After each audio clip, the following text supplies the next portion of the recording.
Hello students, હું છું Savaliya sir અને મારી YouTube channel Savaliya sir chemistry ટ્રેનરમાં આપનું સ્વાગત છે.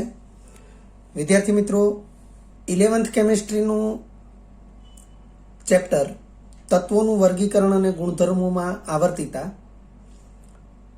જેના JEE નીટનો આ TTL 3 એટલે કે ટેબલ ટોપ લેક્ચર 3 છે. વિદ્યાર્થી મિત્રો, આ લેક્ચરની અંદર આપણે તત્વોનું આવર્ત કોષ્ટકમાં સ્થાન કઈ રીતે નક્કી કરવું તેના વિશે જાણીશું, તેના ઉદાહરણો પણ લઈશું.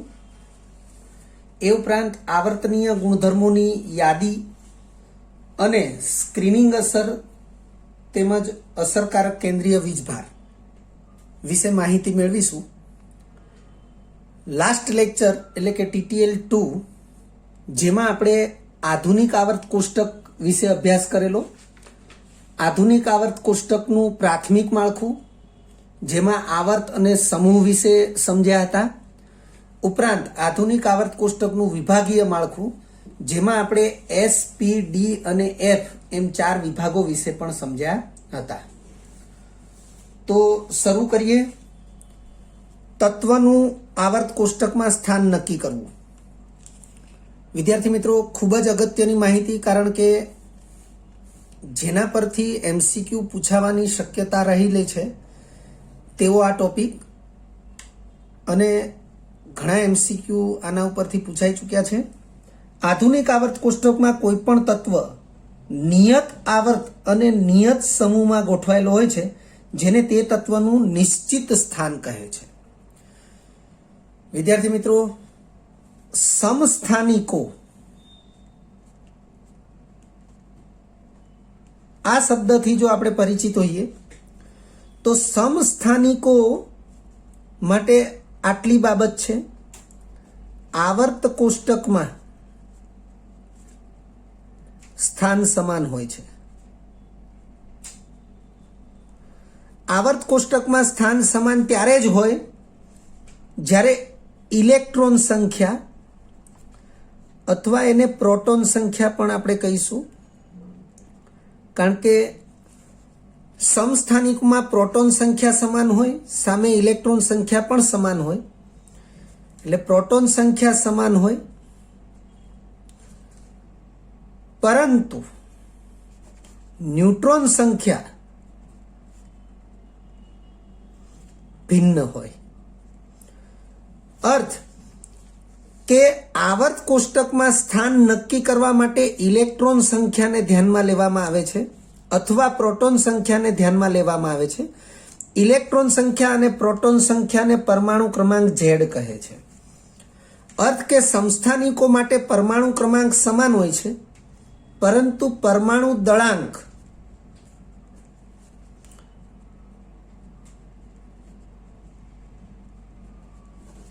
Z સમાન, પરંતુ પરમાણુ દળાંક એ ભિન્ન હોય છે. પરમાણુ દળાંકનો સિમ્બોલ એ છે, પરમાણુ ક્રમાંકનો સિમ્બોલ Z છે. તો સમસ્થાનિકો, સમ એટલે સમાન, સ્થાનિક એટલે આવર્ત કોષ્ટકમાં સમાન સ્થાન ધરાવતા હોય એને સમસ્થાનિકો કહેવાય. એટલે સમસ્થાનિકોની વ્યાખ્યા આપણે આ પ્રમાણે લેતા હોઈએ છીએ કે એક જ તત્વના જુદા જુદા પરમાણુના કેન્દ્રોમાં પ્રોટોનની સંખ્યા સમાન હોય, પરંતુ ન્યુટ્રોનની સંખ્યા ભિન્ન હોય, તો તેવા પરમાણુઓને તે તત્વના સમસ્થાનિકો કહે છે. અને એ જ સમસ્થાનિકો માટે આપણે અન્ય એક વ્યાખ્યા પણ આવી રીતે લઈ શકીએ કે એક જ તત્વના જુદા જુદા પરમાણુ દળાંક ધરાવતા પરમાણુઓ માટે આવર્ત કોષ્ટકમાં સ્થાન સમાન હોય છે, તેથી તેઓને સમસ્થાનિકો કહે છે. આપણે એનું ઉદાહરણ લઈએ. દાખલા તરીકે હાઇડ્રોજનના સમસ્થાનિકો. તો હાઇડ્રોજનના સમસ્થાનિકોમાં સામાન્ય હાઇડ્રોજન, ડ્યુટેરિયમ અને ટ્રિટિયમ. તો 3 માટે પ્રોટોનની સંખ્યા 1 છે, ન્યુટ્રોનની સંખ્યા હાઇડ્રોજનમાં 0 છે, ડ્યુટેરિયમમાં ન્યુટ્રોનની સંખ્યા 1 છે અને ટ્રિટિયમમાં ન્યુટ્રોનની સંખ્યા 2 છે. તો તમે જોઈ શકો છો કે પ્રોટોનની સંખ્યા સમાન છે, અર્થ કે પરમાણુ ક્રમાંક સમાન થશે. ન્યુટ્રોનની સંખ્યા જુદી જુદી છે એટલે પરમાણુ દળાંક A બરાબર અહીંયા 1 થશે, અહીંયા A બરાબર 2 થશે અને અહીંયા A બરાબર 3 થશે. તો પરમાણુ દળાંક ભિન્ન છે, પરંતુ આવર્ત કોષ્ટકમાં સ્થાન એ પરમાણુ ક્રમાંકને આધારે જ નક્કી થતું હોવાથી તેઓને સમસ્થાનિકો કહી શકાય છે. અહીં આપણે આ બાબતની સ્પષ્ટતા કરી છે કે આધુનિક આવર્ત કોષ્ટકમાં કોઈ પણ તત્વ છે એ તત્વનું નિયત સ્થાન એ તેના ચોક્કસ આવર્ત અને ચોક્કસ સમૂહને આધારે નક્કી થયેલું હોય છે. તો આ પ્રમાણે શબ્દો આપણે લખ્યા જ છે. આધુનિક આવર્ત કોષ્ટકમાં કોઈ પણ તત્વ નિયત આવર્ત અને નિયત સમૂહમાં ગોઠવાયેલો હોય છે, જેને તે તત્વનું નિશ્ચિત એટલે કે ચોક્કસ સ્થાન કહે છે. સામાન્ય રીતે કોઈ પણ તત્વની ઇલેક્ટ્રોન રચના ને આધારે આવર્ત કોષ્ટકમાં તેનું ચોક્કસ સ્થાન દર્શાવી શકાય છે કે જાણી શકાય છે. ખૂબ જ અગત્યનો આ મુદ્દો છે, ખૂબ જ અગત્યની લાઈન છે કે સામાન્ય રીતે કોઈ પણ તત્વની ઇલેક્ટ્રોન રચના ને આધારે આવર્ત કોષ્ટકમાં તેનું ચોક્કસ સ્થાન દર્શાવી શકાય છે અથવા જાણી શકાય છે. જેના માટે આપણે અહીં આપેલી બાબતને ધ્યાનમાં લઈશું. એક કોષ્ટકમાં આ બાબતને આપણે દર્શાવી છે. નીચે મુજબ આવર્ત ક્રમ અને સમૂહ ક્રમ નક્કી થાય છે. બાહ્યતમ કક્ષાનો ક્રમ છે એને જ આવર્ત ક્રમ કહેવામાં આવે છે. બાહ્યતમ કક્ષાનો ક્રમ અનુક્રમે 1, 2, 3, 4, 5, 6, 7 પૈકી જે હશે એને તત્વનો આવર્ત ક્રમ તરીકે નક્કી કરવામાં આવે છે. ક્રમિક કક્ષકોમાં કુલ ઇલેક્ટ્રોન સંખ્યા એને સમૂહ ક્રમ તરીકે નક્કી કરવામાં આવે છે. આ પ્રમાણે સમજીશું. જો બાહ્યતમ કક્ષાનો ક્રમ 1 હોય તો 1s કક્ષકમાં કુલ ઇલેક્ટ્રોન સંખ્યા એ સમૂહ ક્રમ થશે. જો બાહ્યતમ કક્ષાનો ક્રમ 2 હોય તો 2s અને 2p કક્ષકમાં રહેલી કુલ ઇલેક્ટ્રોન સંખ્યા એને સમૂહ ક્રમ તરીકે નક્કી કરવામાં આવશે. જો બાહ્યતમ કક્ષાનો ક્રમ 3 હોય તો આવર્ત ક્રમ તો 3 જ થશે, પરંતુ 3s અને 3p કક્ષકમાં રહેલી કુલ ઇલેક્ટ્રોન સંખ્યા એને સમૂહ ક્રમ તરીકે સ્વીકારવામાં આવશે. એ જ પ્રમાણે બાહ્યતમ કક્ષાનો ક્રમ 4 હશે તો આવર્ત ક્રમ 4 થશે, પરંતુ 4s, 3d અને 4p આ 3 કક્ષકોમાં રહેલી કુલ ઇલેક્ટ્રોન સંખ્યા એને સમૂહ ક્રમ તરીકે દર્શાવવામાં આવશે. હું જે સમજાવું છું એનો અર્થ આવો થશે. દાખલા તરીકે કોઈ તત્વની બાહ્યતમ કક્ષા એમાં 3dમાં 2 ઇલેક્ટ્રોન છે, 4sમાં તો 2 ઇલેક્ટ્રોન જ હશે, 3dમાં 10 ઇલેક્ટ્રોન ભરી શકાય પરંતુ 2 જ ઇલેક્ટ્રોન ભરાયેલા છે અને 4p કક્ષક ખાલી છે. તો આ સ્થિતિમાં મહત્તમ ક્વોન્ટમાંક n બરાબર 4 છે. અહીંયા તો 0 છે એટલે આને ધ્યાનમાં નહીં લઈએ, આ 2 જ કક્ષકોને ધ્યાનમાં લઈએ. મહત્તમ ક્વોન્ટમાંક n બરાબર 4 છે એટલે એને બાહ્યતમ કક્ષાના ક્રમ તરીકે લઈશું અને એ જ આવર્ત ક્રમ થશે. આ સ્થિતિમાં 4s, 3d અને 4p, તો અહીં 4p તો ખાલી જ છે એટલે 4s અને 3d ની કુલ ઇલેક્ટ્રોન સંખ્યા એ 4 થશે. તો આપણે આ તત્વ કે જેમાં અંતિમ ઇલેક્ટ્રોન રચના આ પ્રકારની છે એને ચોથા સમૂહનો તત્વ ગણીશું. તો અહીં એ જ પ્રકારે આગળ વધીએ તો બાહ્યતમ કક્ષાનો ક્રમ 5, તો આવર્ત ક્રમ 5 થશે, પરંતુ એ બાહ્યતમ કક્ષા માટે 5s, 4d અને 5p કક્ષકની કુલ ઇલેક્ટ્રોન સંખ્યા એને સમૂહ ક્રમ તરીકે આપણે સ્વીકારીશું. એ જ પ્રમાણે એ જ પ્રમાણે બાહ્યતમ કક્ષાનો ક્રમ 6 હશે તો આવર્ત ક્રમ 6 થશે અને એ સ્થિતિમાં 6s, 5d અને 6p આ 3 કક્ષકોમાં કુલ ઇલેક્ટ્રોન સંખ્યા એ સમૂહ ક્રમ થશે. એ જ પ્રમાણે બાહ્યતમ કક્ષાનો ક્રમ 7 હોય તો તત્વનો આવર્ત ક્રમ એ 7 થશે. તેમજ 7s 6d અને 7p આ 3 કક્ષકોમાં કુલ ઇલેક્ટ્રોન સંખ્યા એને જે તે તત્વનો સમૂહ ક્રમ આપણે ગણીશું. એક નોંધ નીચે લખી છે અલગથી. F વિભાગના તત્વોના સ્થાન માટે આવર્ત ક્રમ એ બાહ્યતમ કક્ષાના ક્રમને આધારે નક્કી થઈ જશે, પરંતુ સમૂહ ક્રમ નક્કી કરવામાં આવતો નથી. લખ્યું છે ફક્ત 4f કે 5f કક્ષકમાં હાજર ઇલેક્ટ્રોનને જ ધ્યાનમાં લેવામાં આવે છે. આ વિધાનનો અર્થ એવો થશે કે F વિભાગમાં 2 શ્રેણી છે. એક 4f શ્રેણી જેને આપણે લેન્થેનાઇડ શ્રેણી અથવા લેન્થેનોઇડ શ્રેણી કહીએ છીએ. બીજી છે 5f શ્રેણી જેને આપણે એક્ટિનાઇડ શ્રેણી કહીએ છીએ. તો આ નોંધનો અર્થ એવો થાય છે કે જો કોઈ તત્વના 4f કક્ષકમાં ઇલેક્ટ્રોન ગોઠવાયેલો છે તો એક તત્વ 4f શ્રેણીનો તત્વ થશે.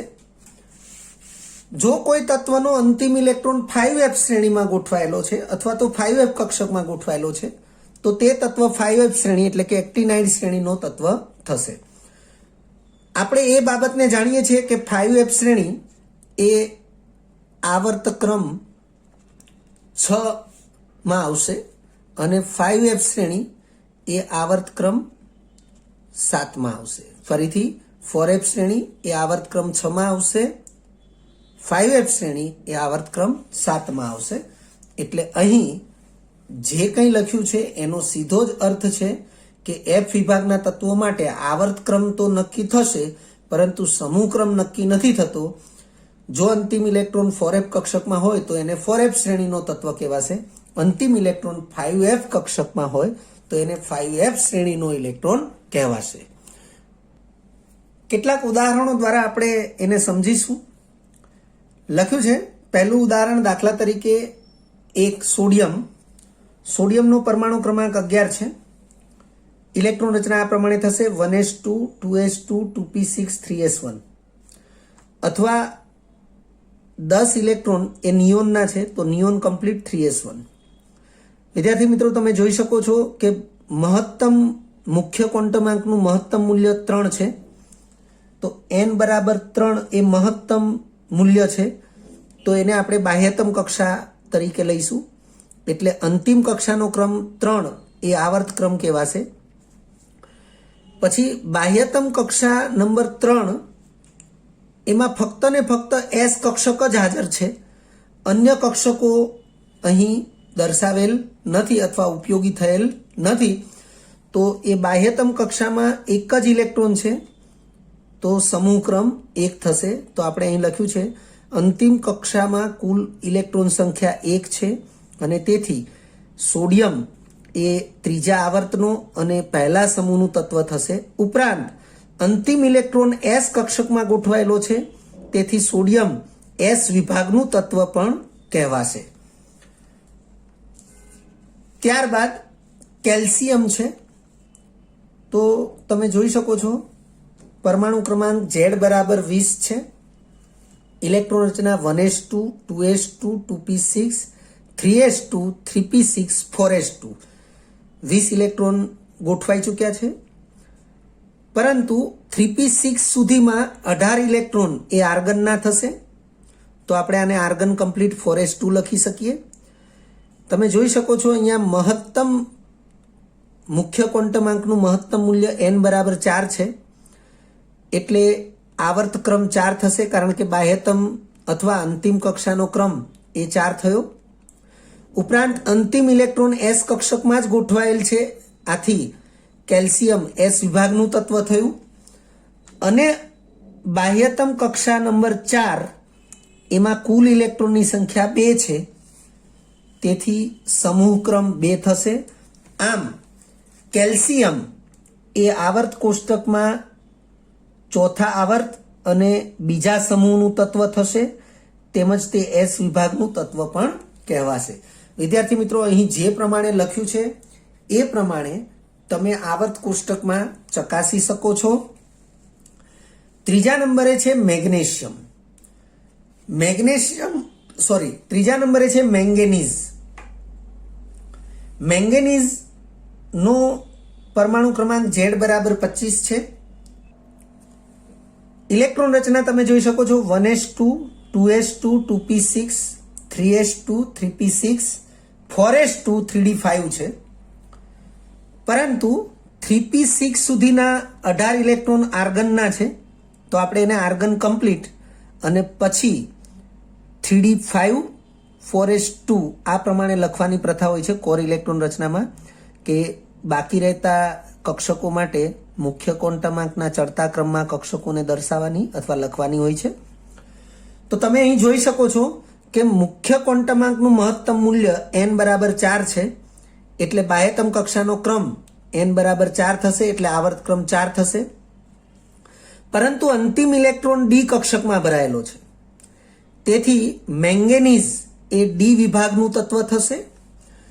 આ ઉપરાંત સમૂહ નક્કી કરવા માટે જો બાહ્યતમ કક્ષાનો ક્રમ n બરાબર 4 હોય તો 4s અને 3d ની કુલ ઇલેક્ટ્રોન સંખ્યા, અહીં તમે ઉપર પણ જોઈ શકો છો બાહ્યતમ કક્ષાનો ક્રમ n બરાબર 4 છે, પરંતુ ફક્ત ને ફક્ત 4s કક્ષક જ દર્શાવાયેલી છે અથવા ઉપયોગમાં લેવાયેલી છે.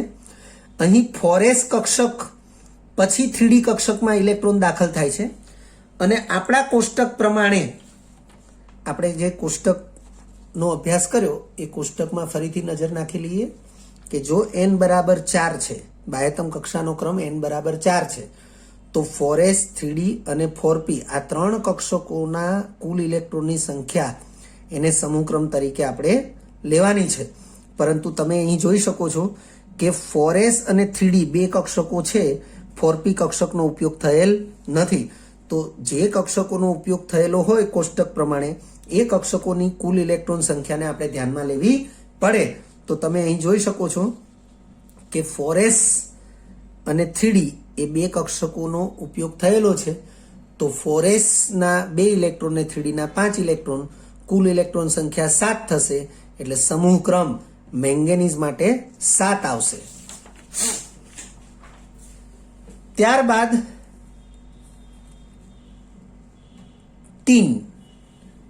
તીનની સંજ્ઞા SN છે. પરમાણુ ક્રમાંક Z બરાબર 50 છે.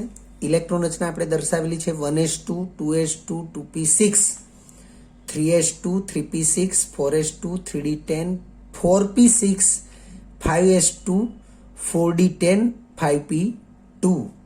વિદ્યાર્થી મિત્રો, અહીં 36 ઇલેક્ટ્રોન 4p6 સુધીના 36 ઇલેક્ટ્રોન એ ક્રિપ્ટોનના છે, તો ક્રિપ્ટોન કમ્પ્લીટ. અને ત્યારબાદ આ જે ત્રણ કક્ષકો છે એને મુખ્ય ક્વોન્ટમાંકના ચડતા ક્રમ પ્રમાણે દર્શાવીએ તો 4d10 પહેલા લખી છે, પછી 5s2 લખ્યું છે અને પછી 5p2 લખ્યું છે. તો તમે જોઈ શકો છો કે અહીં મુખ્ય ક્વોન્ટમાંકનું મહત્તમ મૂલ્ય 5 છે અને તેથી આવર્ત ક્રમ 5 થશે. બાહ્યતમ કક્ષાનો જે ક્રમ છે એ જ તત્વ માટે આવર્ત ક્રમ થશે, એટલે ટીન એ 5મા આવર્તનું તત્વ થશે. અંતિમ ઇલેક્ટ્રોન p કક્ષકમાં ગોઠવાયેલો છે અથવા p કક્ષકમાં ભરાયેલો છે, એટલે ટીન એ p વિભાગનું તત્વ થશે. અને આપણા કોષ્ટકની માહિતી મુજબ n બરાબર 5, તો 5s 4d અને 5p એ ત્રણ કક્ષકો અહીં દર્શાવેલી છે, ઉપયોગમાં લેવાયેલી છે. કોઈ પણ કક્ષકો ઉપયોગમાં લેવાય છે નથી લેવાતી એ ઇલેક્ટ્રોનની સંખ્યાને આધીન હોય છે. તો અહીં ઇલેક્ટ્રોનની સંખ્યા જ્યાં સુધી 50 પૂરી ન થાય ત્યાં સુધી આપણે n+l નિયમ મુજબ જે અનુક્રમ કક્ષકો આવતી હોય તેનો ઉપયોગ કરવો પડે. તો અહીં 5s માં 2 ઇલેક્ટ્રોન ભર્યા પછી 12 ઇલેક્ટ્રોન બાકી રહે છે, તો 4d માં 10 ઇલેક્ટ્રોન ભરવા પડશે, હજુ પણ 2 ઇલેક્ટ્રોન બાકી રહે છે, તો 5p માં 2 ઇલેક્ટ્રોન ભરવા પડશે.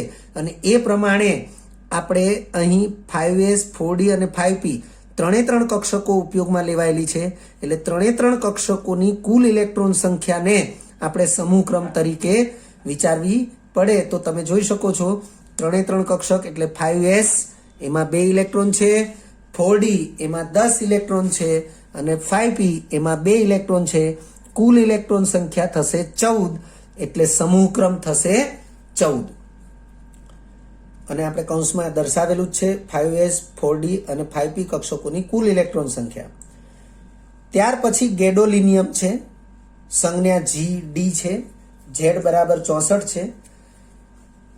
એની આપણે કોર ઇલેક્ટ્રોન રચના ડાયરેક્ટ દર્શાવેલી છે, xenon complete 4f7 5d1 6s2. વિદ્યાર્થી મિત્રો, વાસ્તવમાં ઝેનોન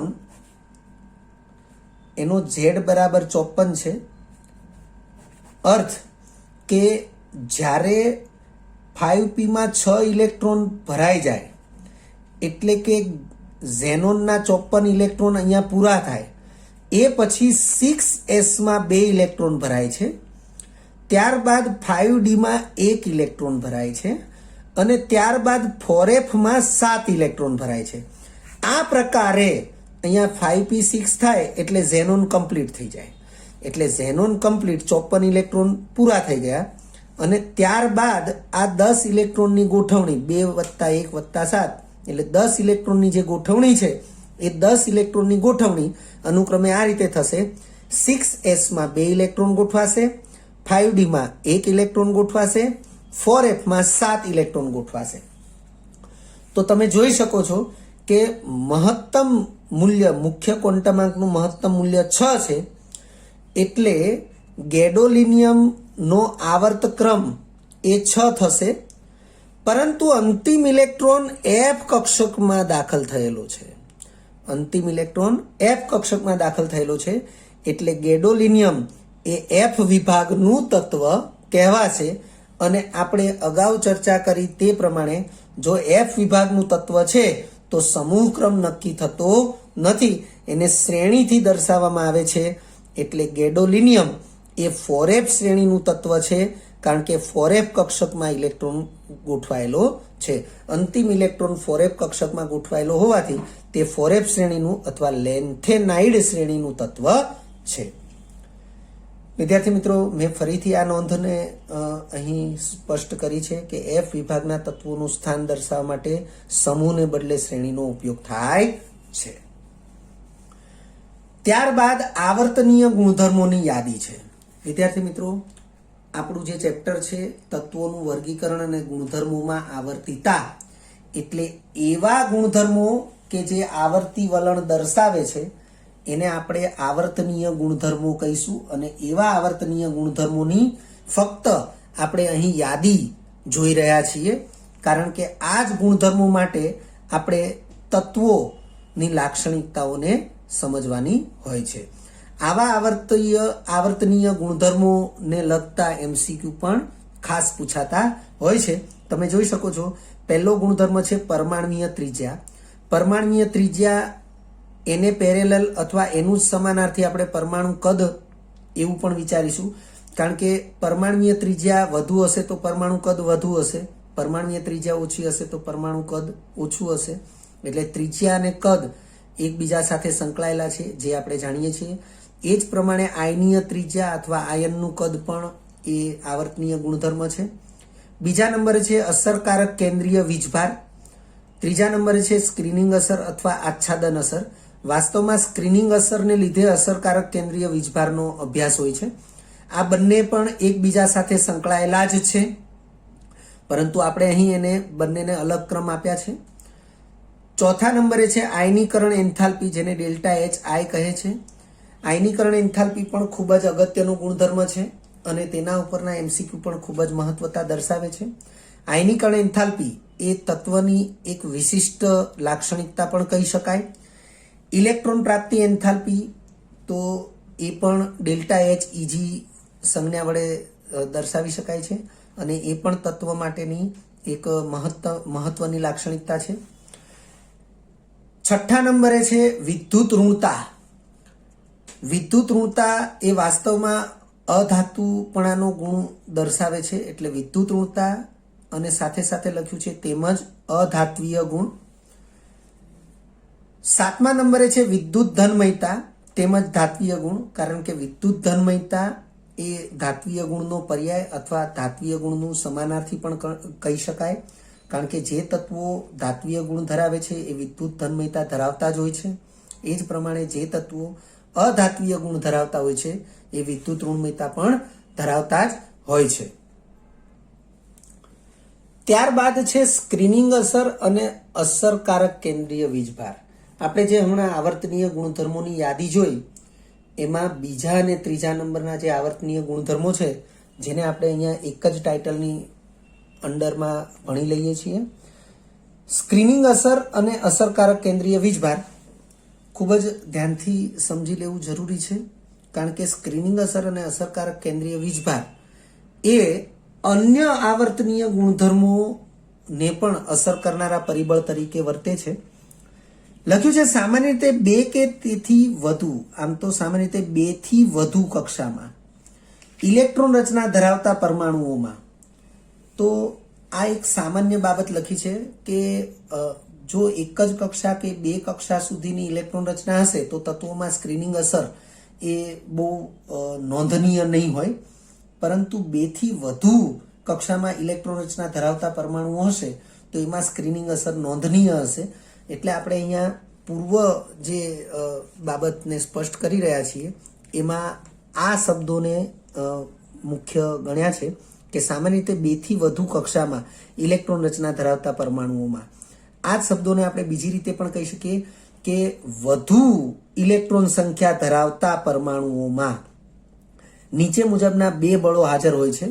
એક, કેન્દ્ર અને ઇલેક્ટ્રોન વચ્ચેનું આકર્ષણ.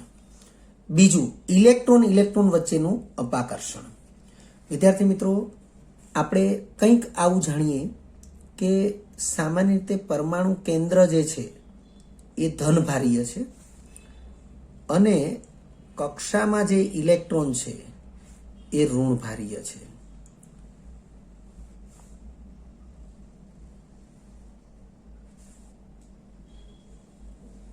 અહીં બે પ્રકારના જે બળો હાજર હોય છે એની જે વાત કરી છે એને પણ આપણે થોડા વધારે ડિટેલમાં સમજીશું, કારણ કે આપણે એવું વિચારીએ કે જેમ કેન્દ્રથી દૂર જશે એમ કક્ષામાં રહેલા ઇલેક્ટ્રોન ઉપર કેન્દ્રનું આકર્ષણ ઘટશે, કારણ કે કેન્દ્રથી અંતર વધે તો આકર્ષણ ઘટે. ઇલેક્ટ્રોન ઋણ વીજભારીય છે, કેન્દ્રમાં પ્રોટોન છે જે ધનભારીય છે, એટલે કેન્દ્ર અને ઇલેક્ટ્રોન વચ્ચે આકર્ષણ પ્રકારનું બળ હાજર હશે. ઇલેક્ટ્રોન વચ્ચેનું અપાકર્ષણ બળ હાજર હશે. હવે ઇલેક્ટ્રોન વચ્ચેનું અપાકર્ષણ બળ જે છે એમાં આપણે પાછી 2 બાબતોને ધ્યાનમાં લઈશું. એક જ કક્ષામાં રહેલા 2 ઇલેક્ટ્રોન, એટલે કે એક જ કક્ષામાં પાસે રહેલા 2 ઇલેક્ટ્રોન વચ્ચે અપાકર્ષણ હોય અને એક કક્ષાના ઇલેક્ટ્રોનનું બીજી કક્ષાના ઇલેક્ટ્રોન ઉપર અપાકર્ષણ હોય. ફરીથી બોલું છું, ઇલેક્ટ્રોન વચ્ચેનું જે અપાકર્ષણ છે એ અપાકર્ષણ આપણે 2 પ્રકારે ધ્યાનમાં લેવું જરૂરી છે. એક જ કક્ષામાં, જેમ કે તમે કોઈ એક કક્ષાને ધ્યાનમાં લઈ લો, ધારો કે આ n બરાબર 1 છે, n બરાબર 2 છે, n બરાબર 3, n બરાબર 4. વિદ્યાર્થી મિત્રો, અહીંયા ઇલેક્ટ્રોનની સંખ્યા એ 2n² મુજબ આપણે વિચારીએ તો એ પ્રમાણે મેં દર્શાવી નથી, ફક્ત આપણે એક સમજૂતી લેવા માટે ઇલેક્ટ્રોનની સંખ્યાને ધ્યાનમાં લીધા વગર યાદચ્છિક રીતે ઇલેક્ટ્રોન દર્શાવેલા છે. તો અહીં પ્રથમ કક્ષામાં 2 ઇલેક્ટ્રોન છે, બીજી કક્ષામાં આપણે 4 દર્શાવ્યા છે, એવી રીતે ત્રીજી કક્ષામાં આપણે 6 કે 7 ઇલેક્ટ્રોન દર્શાવ્યા છે, 7 ઇલેક્ટ્રોન દર્શાવ્યા છે. પણ આપણે અહીંયા ઇલેક્ટ્રોન વચ્ચેનું જે અપાકર્ષણ છે એને ધ્યાનમાં લઈએ છીએ. તો ઇલેક્ટ્રોન વચ્ચેનું અપાકર્ષણ તો એ 2 પ્રકારે ધ્યાનમાં લેવું જરૂરી છે. એક જ કક્ષામાં 2 ઇલેક્ટ્રોન છે એની વચ્ચેનું અપાકર્ષણ અને એક કક્ષાના ઇલેક્ટ્રોનનું બીજી કક્ષાના ઇલેક્ટ્રોન ઉપરનું અપાકર્ષણ. તો એ પ્રકારે ઇલેક્ટ્રોન વચ્ચેનું અપાકર્ષણ પણ હાજર હોય છે. વધુ ઇલેક્ટ્રોન ધરાવતા પરમાણુમાં, જે અહીં આપણે લખ્યું છે 2 થી વધુ કક્ષામાં ઇલેક્ટ્રોન રચના ધરાવતા પરમાણુઓ, એની બદલે આપણે વધુ ઇલેક્ટ્રોન ધરાવતા પરમાણુમાં એ શબ્દ વાપરી શકીએ છીએ. પરંતુ મેં કીધું એ પ્રમાણે 2 થી વધુ કક્ષામાં ઇલેક્ટ્રોન રચના ધરાવતા હશે ત્યારે સ્ક્રીનિંગ અસર એ નોંધનીય રીતે જોવા મળશે. તો લખ્યું છે વધુ ઇલેક્ટ્રોન ધરાવતા પરમાણુઓમાં અંદરની કક્ષાના ઇલેક્ટ્રોન બાહ્ય કક્ષાના ઇલેક્ટ્રોનને અપાકર્ષે છે. આ અંદરની કક્ષાના જે ઇલેક્ટ્રોન હશે એ બાહ્ય કક્ષાના ઇલેક્ટ્રોનને અપાકર્ષે છે, જેના લીધે બાહ્ય કક્ષાના ઇલેક્ટ્રોન ઉપર કેન્દ્રનું આકર્ષણ ઘટે છે. આ જે બાહ્ય કક્ષાના ઇલેક્ટ્રોન છે એને આ અંદરની કક્ષાના ઇલેક્ટ્રોન શું કરે છે? અપાકર્ષે છે, અને પરિણામે આ બાહ્ય કક્ષાના જે ઇલેક્ટ્રોન છે એના ઉપર કેન્દ્રનું જે આકર્ષણ લાગતું હોય એ આકર્ષણમાં ઘટાડો થાય છે. ફરીથી શબ્દો સાંભળો કે વધુ ઇલેક્ટ્રોન ધરાવતા પરમાણુમાં, આ વધુ ઇલેક્ટ્રોન ધરાવતો એક પરમાણુ આપણે વિચાર્યો છે, તો વધુ ઇલેક્ટ્રોન ધરાવતા પરમાણુમાં અંદરની કક્ષાના ઇલેક્ટ્રોન બાહ્ય કક્ષાના ઇલેક્ટ્રોનને અપાકર્ષે છે. અપાકર્ષવાને લીધે શું કરશે? એ દૂર તરફ ધકેલવાનો પ્રયત્ન કરશે, એટલે અપાકર્ષે છે, જેના લીધે બાહ્ય કક્ષાના ઇલેક્ટ્રોન ઉપર કેન્દ્રનું આકર્ષણ ઘટે છે. આમ અંદરની કક્ષાના ઇલેક્ટ્રોન કેન્દ્ર અને બાહ્યતમ કક્ષાના ઇલેક્ટ્રોન વચ્ચે એક પડદા અથવા આવરણની જેમ વર્તે છે. ફરીથી, આમ અંદરની કક્ષાના ઇલેક્ટ્રોન કેન્દ્ર અને બાહ્ય કક્ષાના ઇલેક્ટ્રોન વચ્ચે પડદા અથવા આવરણની જેમ વર્તે છે. આવી અસરને સ્ક્રીનિંગ અસર અથવા શિલ્ડિંગ અસર કહે છે. આ જે અંદરની કક્ષાના ઇલેક્ટ્રોન છે એ કેન્દ્ર અને બાહ્ય કક્ષા વચ્ચેના આકર્ષણને ઘટાડે છે, અને એ ઘટાડવા માટે પોતે પડદા તરીકે વર્તતા હોય એવી એક ગરજ અથવા તો એવી એક અસર ઊભી કરે છે, અને તેથી તેને સ્ક્રીનિંગ અસર અથવા શિલ્ડિંગ અસર કહે છે. ફરીથી એ શબ્દોને જોઈ લો. આમ અંદરની કક્ષાના ઇલેક્ટ્રોન એ કેન્દ્ર અને બાહ્ય કક્ષાના ઇલેક્ટ્રોન વચ્ચે પડદા અથવા આવરણની જેમ વર્તે છે. આવી અસરને સ્ક્રીનિંગ અસર અથવા શિલ્ડિંગ અસર કહે છે. મેં નોંધ તરીકે એક બાબત લખી દીધી છે, ખૂબ જ સ્પષ્ટ બાબત છે અને ધ્યાનમાં રાખવા જેવી બાબત છે. જો આંતરિક કક્ષાઓ ઇલેક્ટ્રોનથી પૂર્ણ ભરાયેલી હોય તો સ્ક્રીનિંગ અસર મહત્તમ જોવા મળે છે. એટલે કે બાહ્યતમ કક્ષાના ઇલેક્ટ્રોન ઉપરની જે સ્ક્રીનિંગ અસર છે એ મહત્તમ જોવા મળશે. ફરીથી, જો આંતરિક કક્ષાઓ ઇલેક્ટ્રોનથી પૂર્ણ ભરાયેલી હોય તો સ્ક્રીનિંગ અસર મહત્તમ જોવા મળે છે.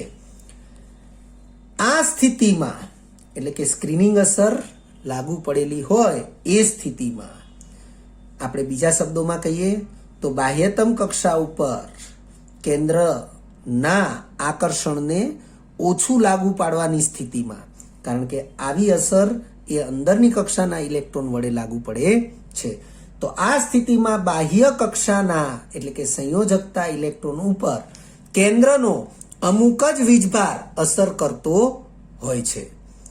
આવા વીજભારને અસરકારક કેન્દ્રીય વીજભાર કહે છે. આવા વીજભારને અસરકારક કેન્દ્રીય વીજભાર કહે છે. વિદ્યાર્થી મિત્રો, ધારો કે કેન્દ્રમાં 20 પ્રોટોન છે, તો 20 પ્રોટોન ને લીધે બાહ્યતમ કક્ષાના ઇલેક્ટ્રોન જે પ્રબળતાથી આકર્ષાવા જોઈએ એ પ્રબળતાથી વાસ્તવમાં આકર્ષાતા નથી, કારણ કે 20 પ્રોટોન એ ઇલેક્ટ્રોન ઉપર આકર્ષણ પેદા કરવાનો પ્રયત્ન કરે છે, પરંતુ અંદરની કક્ષાના ઇલેક્ટ્રોન એ આવા બાહ્યતમ કક્ષાના ઇલેક્ટ્રોનને અપાકર્ષે છે, અને તેથી એ કેન્દ્રનું જે મૂળ જે આકર્ષણ હોય એ મૂળ આકર્ષણ એ બાહ્યતમ કક્ષાના ઇલેક્ટ્રોન એ વર્તી શકતા નથી. એટલે એ જે અમુક જ વીજભારની અસર વર્તી શકે છે અને આવો જે અમુક જ વીજભારની અસર વર્તવાનો જે જથ્થો છે અથવા તો જે મૂલ્ય છે એને અસરકારક કેન્દ્રીય વીજભાર કહે છે. તો લખ્યું છે આ સ્થિતિમાં બાહ્ય કક્ષાના ઇલેક્ટ્રોન ઉપર કેન્દ્રનો અમુક જ વીજભાર અસર કરતો હોય છે. આવા વીજભારને અસરકારક કેન્દ્રીય વીજભાર કહે છે. નોંધ, ફરીથી મેં એક બીજી નોંધ લખી છે. અસરકારક કેન્દ્રીય વીજભાર એ કેન્દ્રના વાસ્તવિક વીજભાર કરતાં હંમેશા ઓછો હોય છે. ફરીથી, અસરકારક કેન્દ્રીય વીજભાર એ કેન્દ્રના વાસ્તવિક વીજભાર કરતાં હંમેશા ઓછો હોય છે. કારણ કે કેન્દ્રના વાસ્તવિક વીજભાર જેટલું આકર્ષણ એ સંયોજકતા કક્ષાના ઇલેક્ટ્રોન અનુભવી શકતા નથી, કારણ કે એના માટે જવાબદાર છે સ્ક્રીનિંગ અસર. એટલે સ્ક્રીનિંગ અસર જેટલી વધુ હશે, અસરકારક કેન્દ્રીય વીજભાર એટલો જ ઓછો હશે. સ્લેટરનું સમીકરણ જે આપણે સ્વીકારી લેવાનું છે. સ્લેટરનું સમીકરણ, સ્લેટર વૈજ્ઞાનિક જે છે એણે આ સ્ક્રીનિંગ અસર અને અસરકારક કેન્દ્રીય વીજભાર વિશે ખૂબ જ ઊંડાણપૂર્વક અભ્યાસ કર્યો અને તેના આધારે તેણે આ સમીકરણ આપ્યું છે. Z star is equal to Z minus sigma. તો વિદ્યાર્થી મિત્રો, જ્યાં ઝેડ સ્ટાર એ અસરકારક કેન્દ્રીય વીજભાર છે, ઝેડ એ કેન્દ્રનું વાસ્તવિક વીજભાર છે, આપણે એને પ્રોટોનની સંખ્યા પણ કહી શકીએ, અને સિગ્મા છે એ સ્ક્રીનિંગ અથવા આચ્છાદન અચળાંક છે. સ્લેટરે સ્ક્રીનિંગ અચળાંક નક્કી કરવા માટે આ પ્રમાણેની માહિતી આપી છે. આ કોષ્ટકને આપણે સ્વીકારી લઈશું. ઇલેક્ટ્રોનથી ભરાયેલી કક્ષકો એસ, પી, ડી અને એફ માટે પ્રત્યેક ઇલેક્ટ્રોન દીઠ સિગ્મા એટલે કે સ્ક્રીનિંગ અચળાંકનું મૂલ્ય આ પ્રમાણે નક્કી થશે. જો NS કક્ષક હોય તો એના ઇલેક્ટ્રોન માટે સિગ્માનું મૂલ્ય 0.35 થશે. જો N-1s કક્ષક હોય તો એના ઇલેક્ટ્રોન માટે સિગ્માનું મૂલ્ય 0.85 થશે. N-2, N-3 પ્રકારની S કક્ષક હોય, P કક્ષક હોય તો એના ઇલેક્ટ્રોન માટે સિગ્માનું મૂલ્ય 1 થશે.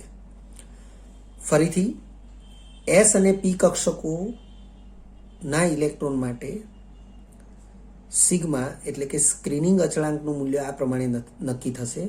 જો NS કે NP કક્ષક હોય, આ જે S અને P કક્ષક છે એ S અને P કક્ષક એ અંદરની કક્ષાઓ માટે અથવા તો અંદરની કક્ષકો માટે છે એવું આપણે ધ્યાનમાં રાખીશું. જો આપણે n બરાબર 4 એ બાહ્યતમ કક્ષા છે અને આ n બરાબર 4ની જ S અને P કક્ષકો હશે તો એને NS કે NP કક્ષકો કહેવાશે. અને એ સ્થિતિમાં એવા NS અને NP કક્ષકોના ઇલેક્ટ્રોન માટે સિગ્માનું મૂલ્ય 0.35 થશે. એનાથી અંદરની કક્ષા એટલે કે n બરાબર 3, કારણ કે n બરાબર 4 એટલે બાહ્યતમ કક્ષા છે. હવે n-1 કરવું એટલે બાહ્યતમ કક્ષાનો ક્રમ 4 લખીશ તો 4 માંથી 1 જાય તો 3. તો એવા સ્થાને એવા સંજોગોમાં અંદરની કક્ષા એટલે કે n-1 ની જે કક્ષા છે એની S અથવા P કક્ષક હોય તો એના ઇલેક્ટ્રોન માટે 0.85 મૂલ્ય લેવું પડશે સિગ્માનું. એવી રીતે n-2, n-3 ક્રમની જે કક્ષા છે એની S અને P કક્ષકો માટેના જે ઇલેક્ટ્રોન છે એની માટે સિગ્માનું મૂલ્ય 1 લેવું પડશે. એ જ રીતે D અને F કક્ષકના ઇલેક્ટ્રોન માટે જો ND અથવા NF કક્ષકના ઇલેક્ટ્રોન હશે તો સિગ્માનું મૂલ્ય 0.35 લેવું જરૂરી થશે. અને n-1, n-2, n-3 પ્રકારની D કે F કક્ષકો હશે તો તેના ઇલેક્ટ્રોન માટે સિગ્માનું મૂલ્ય 1 લેવું જરૂરી બનશે. એક નોંધ લખી છે, હાઇડ્રોજન પરમાણુ કે જે ફક્ત એક જ ઇલેક્ટ્રોન ધરાવે છે તેના માટે સિગ્માનું મૂલ્ય 0 હોય છે અને તેથી સ્ક્રીનિંગ અસર જોવા મળતી નથી. કારણ કે સિગ્માનું મૂલ્ય 0 એપ્લાય કરીએ તો અસરકારક કેન્દ્રીય વીજભાર અને વાસ્તવિક કેન્દ્રીય વીજભાર સરખા થશે.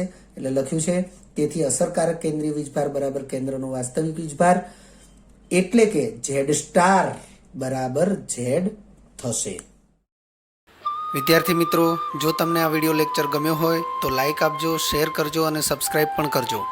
અગાઉના લેક્ચરનું રિવિઝન અને પાઠ્યપુસ્તકનું વાંચન કરતા રહેજો. આ લેક્ચર અંગે કોઈ પણ ડિફિકલ્ટી હોય તો મને વોટ્સઅપ કરી શકાય. આભાર. ફરી મળીશું નવા વિડીયો લેક્ચરમાં.